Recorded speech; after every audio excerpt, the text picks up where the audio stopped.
go. Psychic hotline. Where you at with Winds of Winter? How's it coming? Working on it.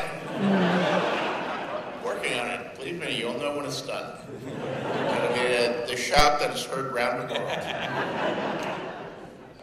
So we got Fire and Blood coming in November. November, that's right. Fire and Blood, Volume 1. Volume 1. So this book, yeah, go ahead. And I know that a day after Fire and Blood number 1 hits the stands and is sold, someone will say, when is Fire and Blood number 2 coming out? So it's true. the answer will be years from now.